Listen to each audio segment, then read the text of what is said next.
얼굴로 모든 걸 납득시키는 전직 아이돌, 현직 배우 임시완입니다. 주변에서 말하는 임시완은 잘한다, 거짓말이 아니라 만나보면 인성이나 예의 범절도 다르다. 심하게 착하죠. 너무 심하게 착해요. 굉장히 신중하고 겸손하다. 자신을 낮출 줄 알고 배우려는 자세를 갖추고 있다. 철도 들었고 정말 흠잡을 곳이 없는 친구다. 이성적인 배우라 멋있어요. 솔직하고 아예 명성이란 것에 관심이 없는 사람 같았어요. 같이 술 먹은 다음날 오후 3시께 전화를 한다. 해장은 했는지 잘 들어갔는지 꼭 안부를 묻더라. 이건 어장관리가 아니라 그런 친절이 몸에 밴 친구다. 섬세하고 똑똑해요. 항상 저한테 야무지다고 하는데 훨씬 더 야무지고 부지런해요. 인성 좋기로 유명합니다. 어린 시절 바둑과 바이올린을 배웠으며 덕분에 아이돌 활동 당시 바이올린 연주를 하기도 했습니다. 고교 시절에는 리더십 캠프도 다녀왔다고 하는데 그만큼 여느 학생들과 같이 대학 진학에 관심이 많았죠. 초등학교 3학년부터 고등학교 졸업까지 10년간 반장으로 살았고 중학교 정교회장, 고등학교 정교 부회장을 맡으면서 인싸 모범생임을 증명합니다. 심지어 내신 성적으로 고려대 수시 1차에 합격까지 하게 되는데 수능에서 아쉬운 성적을 받으며 떨어졌다고 하네요. 학창시절 어른들의 말씀에 온전히 순응하면서 일탈이 무엇인지 몰랐다고 하며 굳이 따지자면 수학여행에서 치맥을 시도하다가 배달기사가 걸리는 바람에 기합받은 것이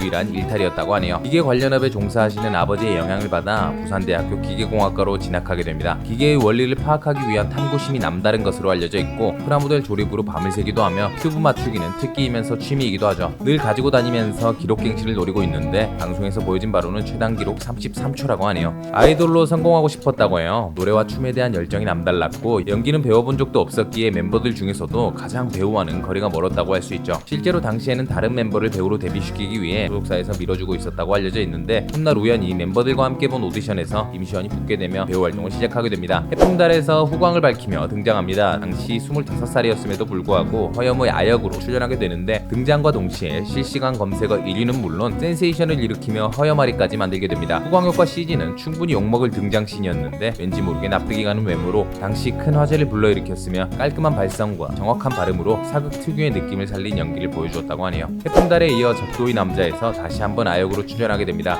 오직 출세를 위해 친구를 뻑치고 수장하는 흡사 소시오패스 캐릭터인 탓에 캐스팅을 고사했지만 당시 소속사 사장과 해당 작품 감독의 설득과 격려로 출연을 결정하게 됩니다. 당시를 회상하며 말하길 역할에 몰입하는 타입이라 촬영장에 가면 살인자가 된 것 같아서 진짜 힘들었어요 라고 밝혔는데 그만큼 몰입한 덕분에 레전드 짤을 탄생시키게 되죠. 영화 변호인에 캐스팅되면서 배역을 위한 체중 조절을 하게 됩니다. 영화 촬영의 특성상 순서대로 촬영되는 게 아니어서 5kg을 찌우고 다시 10kg을 빼야 했다고 하네요. 면회 장면 촬영 당시에는 하루 종일 굶고 촬영에 임했고 촬영 중 소속 그룹의 일본 공연을 가게 되는데 다른 멤버들이 현지 음식을 먹을 때도 혼자 바나나만 먹어야 했답니다. 고문씬도 많은 작품이었는데 모든 장면에서 CG나 대역 없이 직접 촬영했다고 알려져 있습니다. 물고문을 찍을 때는 힘들면 상대 역인 곽도원의 다리를 잡기로 했는데 포즈가 바뀌면서 리얼로 고문을 당했다고 하네요. 라면 국물을 얼굴에 붓는 씬도 있었는데 당시 체중 조절이 한창이라 국물이 입에 들어오는 게 더 힘들었다고 전했으며 결국 그날 밤에 한 그릇 했다고 밝혔습니다. 당시 고된 촬영에도 스스로는 그렇게 힘들지 않았다고 하는데 오히려 고문을 해야 하는 곽도원이 더 많이 힘들었다고 하네요. 인생 캐릭터를 만납니다. 미생의 장글의 역할을 맡으면서 현실 직장인을 그대로 가져다 놓은 연기를 보여주죠. 실제 성격이 많이 고려된 캐스팅으로 알려져 있는데 캐스팅을 담당한 이재문 PD는 임시완에 대해 차분하고 성실하다. 아직 어린데 생각 없이 행동하는 법이 없어요 라고 밝혔고 그만큼 극에 몰입한 연기를 보여준 임시완은 당시 인터뷰에서 요즘 자연스럽게 위축돼요. 뜻밖의 불쌍하고 처량한 역을 맡게 돼서 자신감도 결여되고 위축되는 것 같아 바깥 출입도 자제하고 있어요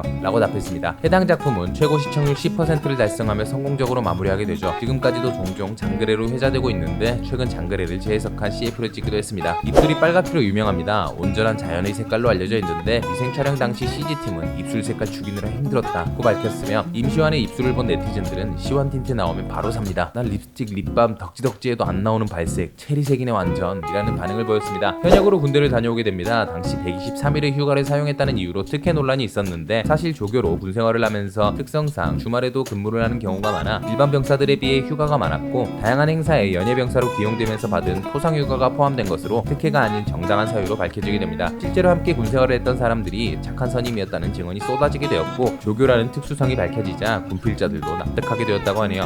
느와르 영화 불안당에 출연하면서 연기 변신에 성공하게 됩니다. 시원한 액션과 폭발적인 감정 연기를 선보이면서 글로벌한 인기까지 얻게 되었으며 프랑스에서는 7분가량의 기립박수를 받기도 합니다. 다양한 명장면들이 많은데 오프닝에서 농도 짙은 키스씬이 화제였고 이에 대해 임시완은 시간 가는 줄 몰랐다고 밝히기도 했습니다. 아이돌 활동 당시 영상을 찾아보면 누구보다 열심히 하는 모습을 볼 수 있다고 해요. 일부 활동곡 중에는 코디를 직접 하기도 했으며 아이돌로서의 열정만큼은 누구보다 뛰어나기로 유명합니다. 최근 후유증이라는 곡이 재조명 받으면서 화제가 되고 있는데 해당 곡에 대해 말하길 그때도 지금도 제 아이 곡 중에 가장 좋아하는 곡이에요. 노래는 제 인생에서 놓고 싶지 않아요 라고 답하기도 했으며 한 예능에서 발라드 버전으로 재해석해 직접 부르기도 했답니다. 어떤 배우로 기억되길 바라나요? 라는 질문에 어떻게 기억되기보다는 미래가 궁금한 배우가 되고 싶어요. 다음 작품, 다음 캐릭터에서 어떤 연기를 보여줄지 궁금증을 유발하는 배우가 되었으면 좋겠어요. 배우로서의 궁극적인 목표죠. 오늘의 영상은 여기까지. 우리가 알던 인물의 재발견 그리고 새로운 인물을 발견하고 싶으신 분들은 캐릭커버리를 구독해주세요. 시청해주셔서 세상 감사합니다.